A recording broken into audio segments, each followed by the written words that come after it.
Hello students, हम लोग पढ़ रहे थे हैलो एरीन, जिसमें हम लोग केमिकल प्रॉपर्टीज पढ़ रहे थे। Capital A, capital B, capital C number तक हुआ था। डी नंबर हमारा हेडिंग है इलेक्ट्रोफिलिक सब्स्टिट्यूशन रिएक्शन, है ना। सब्स्टिट्यूशन रिएक्शन जिसमें अटैकिंग स्पीशीज कौन होगा? इलेक्ट्रोफाइल।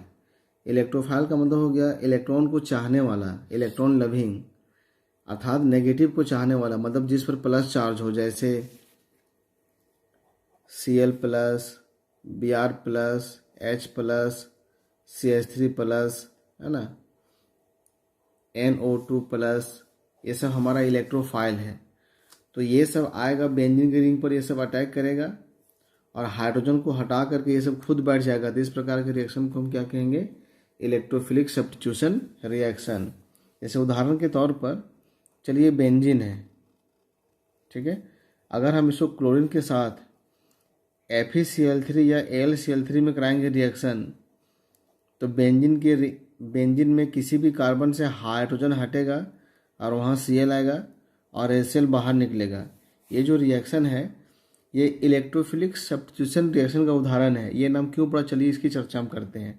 सबसे पहले क्या होता है, ये जो Cl2 का मॉलिक्यूल है इसके साथ FeCl3 करता है रिएक्शन और Cl प्लस और FeCl4 माइनस का निर्माण होता है।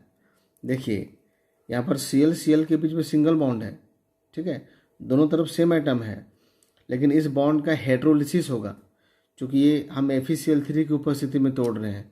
ये बॉन्ड मान लीजिए यहाँ शिफ्ट करेगा तो दोनों का दोनों इलेक्ट्रॉन आ गया यहाँ पर नेगेटिव और यहाँ पॉजिटिव, और FeCl3 Cl माइनस के साथ मिलकर के FeCl4 माइनस बनाएगा और क्या बच जाएगा? Cl plus. ये Cl प्लस इलेक्ट्रोफाइल है क्योंकि इस पर प्लस चार्ज है, तो इलेक्ट्रॉन को चाहेगा, नेगेटिव को चाहेगा, इसको इलेक्ट्रोफाइल कहेंगे। अब ये अटैक करेगा बेंजीन के रिंग पर। बेंजीन के रिंग में सभी कोना पे क्या होता है? कार्बन, और सभी कार्बन पर एक एक क्या है? हाइड्रोजन। देखिए रिएक्शन किस प्रकार से होगा। इस पाई इलेक्ट्रॉन को हम यहाँ भी शिफ्ट कर सकते हैं, यहाँ भी शिफ्ट कर सकते हैं। चलिए इसको हम लोग यहाँ पे शिफ्ट करते हैं और ये Cl प्लस है, तो क्या होगा? ये बेंजीन का रिंग ये रहेगा, ठीक है। यहाँ पर H है, जब ये यहाँ पर आएगा तो यहाँ पर क्या आएगा? नेगेटिव, और यहाँ पर क्या आएगा? पॉजिटिव। तो Cl प्लस कहाँ अटैक करेगा? माइनस के पास। ये भी अटैक करेगा इसी कार्बन के पास। देखिए Cl प्लस, ये जो दोनों इलेक्ट्रॉन है इसके साथ बॉन्ड बनाएगा और ये माइनस प्लस कैंसिल हो जाएगा, इसका निर्माण होगा। फिर अब क्या होगा? ये जो बॉन्ड है वो शिफ्ट कर जाएगा यहाँ पर। ये बॉन्ड कहाँ शिफ्ट कर जाएगा? यहाँ पर, है ना। तो यहाँ बेंजीन का रिंग रह जाएगा, यहाँ Cl रहेगा, और जब ये बॉन्ड यहाँ पे शिफ्ट करेगा तो यहाँ प्लस और यहाँ माइनस आएगा, ये चार्ज कैंसिल हो जाएगा, यहाँ डबल बॉन्ड बन जाएगा और बाहर क्या निकल जाएगा? H plus. बाहर क्या निकल जाएगा? H plus. तो हम क्या देख रहे हैं? देखिए बेंजीन के रिंग पर Cl प्लस अटैक किया और हाइड्रोजन को H प्लस के रूप में बाहर निकाल दिया और उसका स्थान पर खुद बैठ गया। तो यहाँ अटैक करने के लिए कौन आया? इलेक्ट्रोफाइल, है ना। इसलिए इसको हम कहेंगे इलेक्ट्रोफिलिक सब्स्टिट्यूशन रिएक्शन। और फिर ये H प्लस जो है ये रिएक्शन करेगा FeCl4 माइनस के साथ, और यहाँ से एक Cl माइनस को बुला लेगा, HCl बन जाएगा, और फिर से मेरा क्या बन जाएगा? FeCl3। तो जो FeCl3 यहाँ रिएक्शन में भाग ले रहा था वो फिर से यहाँ प्रोड्यूस हो गया, इसलिए FeCl3 इस रिएक्शन में कैटलिस्ट का काम करेगा, है ना। तीनों स्टेप को हम जोड़ देंगे तो ओवरऑल यही रिएक्शन बचेगा।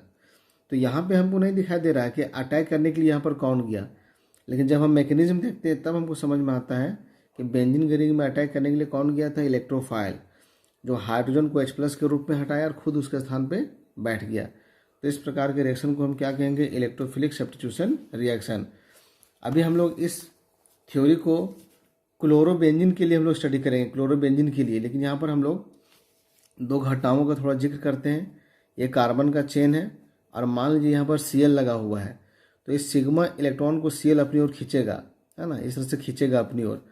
यहाँ खींचने का प्रभाव यहाँ ज़्यादा होगा, यहाँ कम होगा, यहाँ कम होगा। तो यहाँ पर सिग्मा इलेक्ट्रॉन पेयर कार्बन के चेन से क्लोरीन की ओर जा रहा है।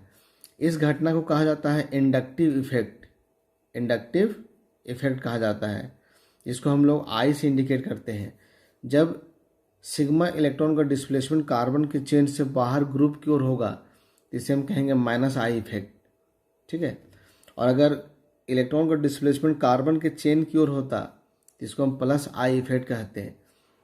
ठीक उसी प्रकार से एक होता है रेजोनेंस इफेक्ट या मेसोमेरिक इफेक्ट। ये क्लोरोबेंजीन है, यहाँ लोन पेयर है, देखिए रेजोनेंस होगा, ये यहाँ शिफ्ट करेगा, ये यहाँ शिफ्ट करेगा, अगला स्ट्रक्चर हम इसके आधार पे बनाएंगे। सारा आइटम जहाँ है वहीं रहेगा, देखिए है ना, सब कार्बन अपने स्थान पर है, क्लोरीन अपने स्थान पर है।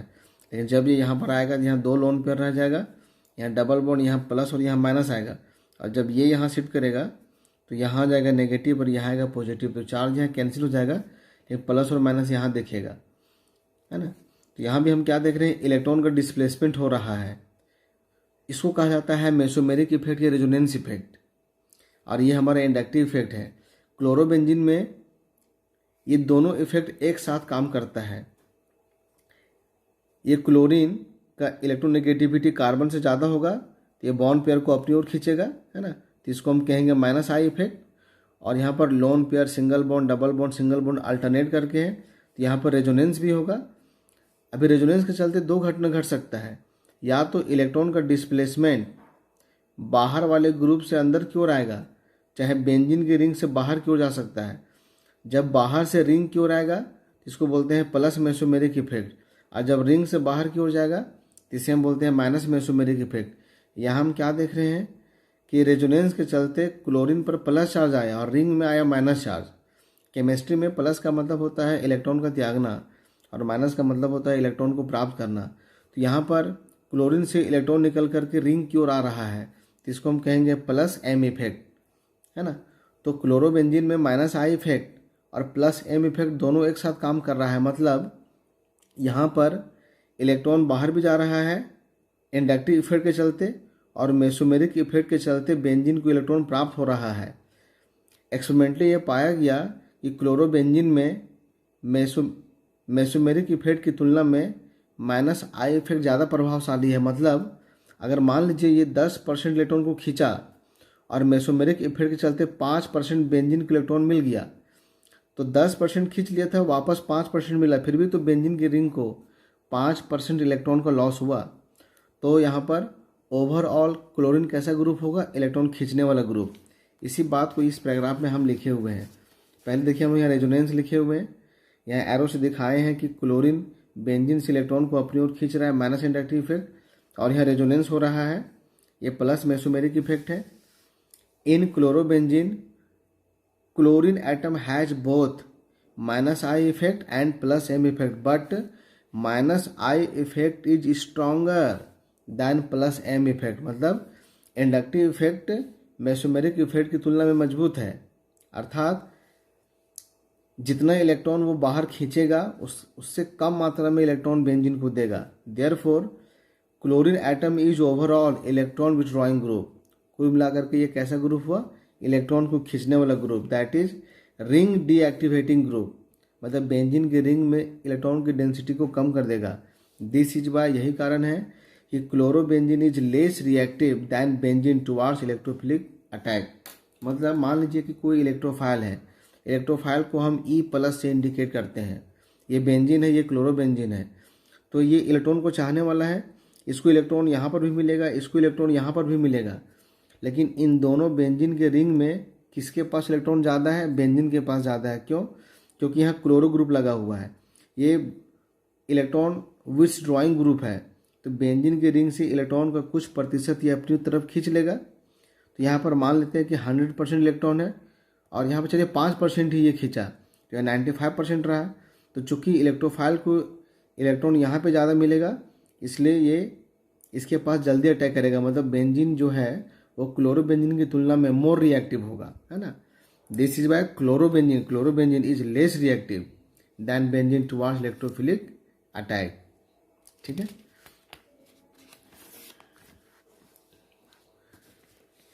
Also in chlorobenzene the electron density is greater at ortho and para positions than meta position due to resonance। आप इस फिगर में देख सकते हैं, ये जो है रेजोनेंस बना हुआ है।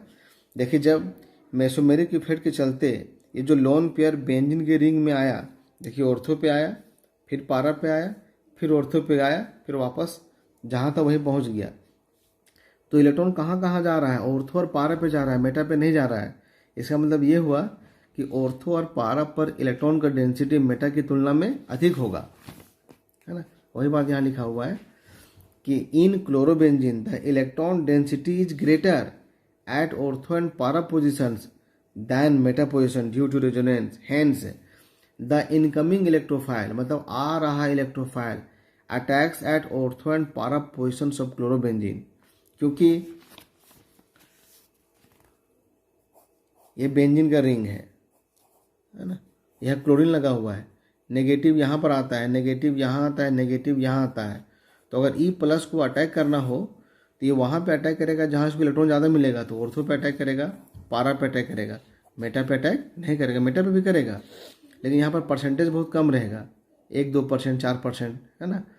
तो क्लोरो कैसा ग्रुप हो गया, तो इलेक्ट्रोफाइल ऑर्थो पे अटैक करेगा, मेटा पे अटैक करेगा, पारा पे अटैक करेगा। ये कौन डिसाइड कर रहा है? क्लोरो, क्योंकि ये था तभी तो रेजोनेंस हुआ, और रेजोनेंस के चलते ऑर्थो और पारा पे इलेक्ट्रॉन आया, है ना। तो इसको हम कहेंगे ऑर्थो पारा डायरेक्टिंग ग्रुप। क्या कहेंगे उसको? Ortho para directing group. Hence the incoming electrophile attacks at ortho and para positions of chlorobenzene, thus chloro group is an ortho para directing group with deactivation.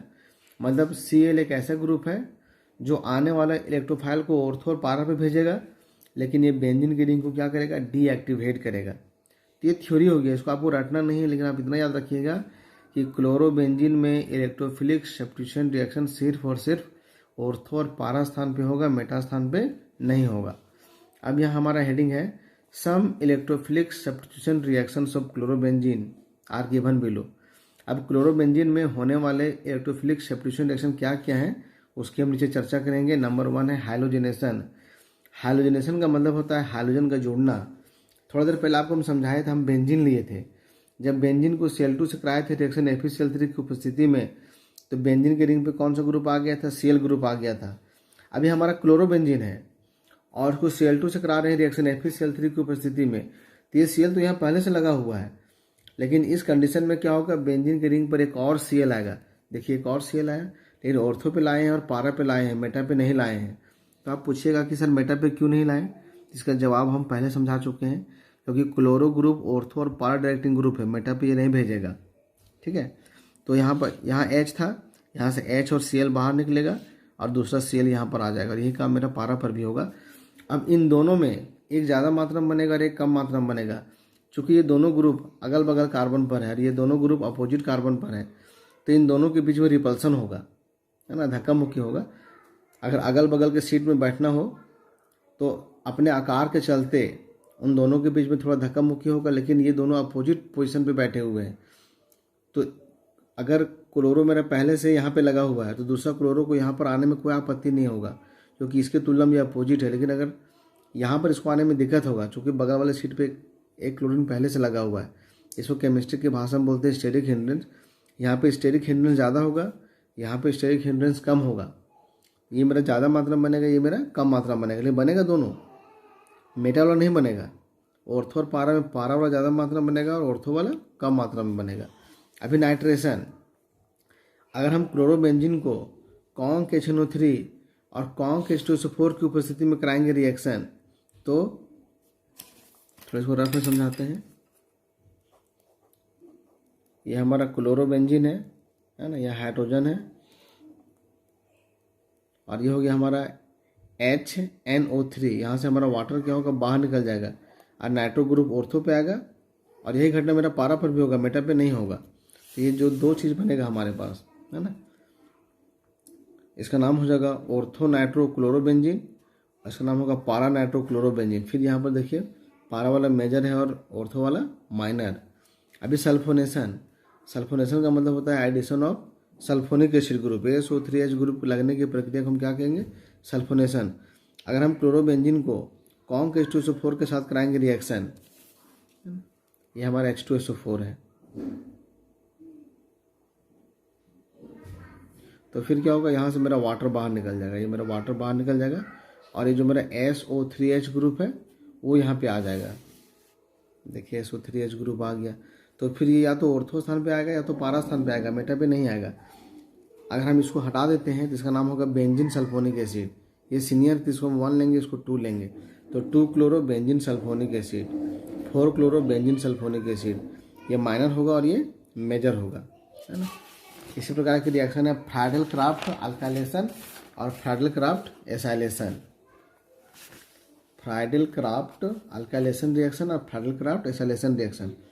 जब हम chlorobenzene को alkyl halide से कराएंगे reaction, यहाँ पर हम methyl chloride लिए हैं, लेकिन हम यहाँ कोई भी अल्काइल हैलाइड ले सकते हैं in the presence of anhydrous LCl3, तो फिर यहाँ से हमारा H बाहर निकलेगा, यहाँ से हमारा Cl बाहर निकलेगा, HCl बाहर निकल जाएगा और ये CH3 ग्रुप यहाँ पर आ जाएगा।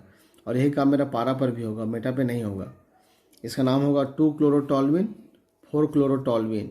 फिर ऑर्थो वाला कम मात्रा में, पारा वाला ज़्यादा मात्रा में। जब भी हम क्लोरोबेंजीन को अल्काइल हैलाइड से इस कंडीशन में कराएंगे रिएक्शन, तो हमेशा बेंजीन के रिंग में अल्काइल ग्रुप आएगा और ये अल्काइल ग्रुप वही होगा जो कि यहाँ पे रहेगा, है ना।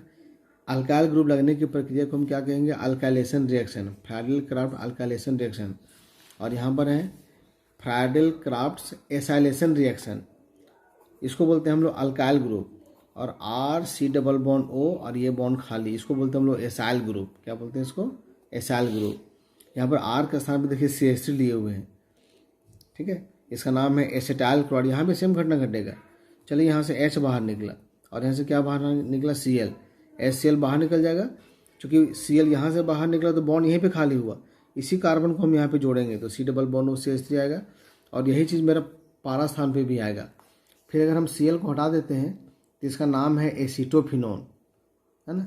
इसका नाम होगा ऑर्थो क्लोरो एसीटोफिनोन और पारा क्लोरो एसीटोफिनोन। ऑर्थो वाला कम मात्रा में, पारा वाला ज़्यादा मात्रा में बनेगा। ये जो सारे के सारे 5 रिएक्शन हैं, ये सभी हमारे इलेक्ट्रोफिलिक सब्स्टिट्यूशन रिएक्शन के एग्जाम्पल हैं। ये सारे रिएक्शन भविष्य में बहुत बार रिपीट करेंगे। जब रिपीट होगा तो हम फिर वहाँ इंडिकेट करेंगे कि पीछे हम लोग क्या पढ़े थे, ठीक है। एक कंडीशन आप याद रखिएगा, अल्काइल ग्रुप लगाने की प्रक्रिया अल्काइलेशन, एसाइल ग्रुप लगाने की प्रक्रिया एसाइलेशन, सल्फोनिक एसिड ग्रुप लगाने की प्रक्रिया सल्फोनेशन, NO2 ग्रुप लगाने की प्रक्रिया नाइट्रेशन और हाइड्रोजन लगाने की प्रक्रिया हाइड्रोजनेशन। इस तरह से यहाँ पर हाइलोरिन का पूरा थ्योरी हम लोग का खत्म होता है। हाइलोरिन का पूरा थ्योरी हम लोग को यहाँ पे खत्म हो गया ना। यहाँ पर कुछ क्वेश्चन कन्वर्सन यहाँ लिखा हुआ है, कन्वर्ट बेंजीन इनटू बेंजोफिनोन। देखिए ये बेंजीन है ना, यही से समझा देते हैं हम लोग को। ये बेंजीन है और ये हमारा बेंजोफिनोन है, तो हमको ये ग्रुप एक्स्ट्रा इसमें लगाना है एक्स्ट्रा, तो हमको इसी रिएक्शन का यहाँ पे सहारा लेना पड़ेगा, फ्राइडल क्राफ्ट एसाइलेशन का। अगर हम यहाँ पे बेंजीन का रिंग लगा देंगे तो यहाँ पे बेंजीन का रिंग आ जाता और जो कंपाउंड हमको बोला गया है बनाने के लिए वो हमारा बन जाता। देखिए हम बेंजीन है, बेंजीन को हम लोग बेंजोइल क्लोराइड से कराएं रिएक्शन, बेंजोइल क्लोराइड से, तो बेंजीन के किसी भी कार्बन से यहाँ से H बाहर निकलेगा और यहाँ से Cl बाहर निकलेगा। HCl हम लोग बाहर निकाल दिए और इस कार्बन से होते हुए यहाँ पे हम लोग जोड़ देंगे तो कुछ ऐसा दिखाई देगा। देखिए बेंजोफिनोन बन गया। तो अगर हमको बेंजीन से बनाना हो बेंजोफिनोन तो फ्राइडल क्राफ्ट एसाइलेशन की सहायता से हम बना सकते हैं। नेक्स्ट हमारा कन्वर्जन है, convert aniline into chlorobenzene. Aniline से हमको क्या बनाना है? क्लोरोबेंजीन। तो आपको याद होगा कि जब हम लोग एनिलीन को सोडियम नाइट्राइड और HCl के साथ 0 से 5 डिग्री पे कराते हैं रिएक्शन, तो बेंजीन डायजोनियम क्लोराइड का निर्माण होता है, बेंजीन डायजोनियम क्लोराइड। और बेंजीन डायजोनियम क्लोराइड को हम लोग CuCl HCl के साथ कराएंगे रिएक्शन तो क्लोरोबेंजीन बनता है। इस रिएक्शन का नाम है सैंडमेयर रिएक्शन। आप नोट्स पीछे पलट के देखिएगा, सैंडमेयर रिएक्शन लिखा हुआ है, ठीक है। नेक्स्ट हमारा क्वेश्चन है, कन्वर्ट प्रोपीन टू प्रोपान 1-ऑल। देखिए ये प्रोपीन है और ये हमारा प्रोपान 1-ऑल है। यहाँ पे डबल बॉन्ड है, डबल बॉन्ड को हटा कर यहाँ पर H, यहाँ पे क्या लगाना है? OH। तो डबल बॉन्ड को हटा के डायरेक्ट वाटर जोड़ने के लिए हमारे पास अभी कोई रिएक्शन नहीं है, लेकिन हम लोग डबल बॉन्ड में HBr जोड़ सकते हैं। लेकिन अगर हम लोग यहाँ पर पेरोक्साइड नहीं लेते तो हाइड्रोजन वहाँ पर जाता जहाँ पर हाइड्रोजन ज़्यादा है, H यहाँ पर आता, Br यहाँ पर आता 2 नंबर कार्बन पर। अगर ब्रोमीन 2 नंबर कार्बन पे आता तो OH ग्रुप भी हमारा 2 नंबर कार्बन पे आता। तो हमको ब्रोमीन को किनारे पे भेजना पड़ेगा, अर्थात ब्रोमीन को वहाँ भेजेंगे जहाँ पर हाइड्रोजन ज़्यादा है। तो हमको एंटी मार्कोव को एडिशन करना पड़ेगा। इसके लिए हमने क्या लिया यहाँ पर? पेरोक्साइड। तो HBr को पेरोक्साइड की उपस्थिति में जोड़ेंगे हम लोग तो H यहाँ पर आएगा, ब्रोमीन यहाँ पर आएगा। तो पहले ये कंपाउंड बनेगा, फिर इसको हम एक्वस KOH के साथ कराएंगे रिएक्शन तो KBr बाहर निकल जाएगा, यहाँ पर क्या आ जाएगा? OH group. अब प्रोपान 1-ऑल बन गया, ठीक है। अब इसके बाद इस चैप्टर में एक टॉपिक रह गया है पॉली हैलोजन कंपाउंड। मतलब वो ऐसा कंपाउंड जिसमें हाइड्रोजन का संख्या एक से अधिक रहेगा, जैसे हमारा क्लोरोफॉर्म, देखिए एक मॉलिक्यूल में 3 Cl है, ऐसे कंपाउंड को हम बोलते हैं पॉली हैलोजन कंपाउंड। तो पहले इसका PDF हम आप लोगों को भेजेंगे, उसके बाद उसका नोट्स को हम समझाएंगे। ठीक है, धन्यवाद।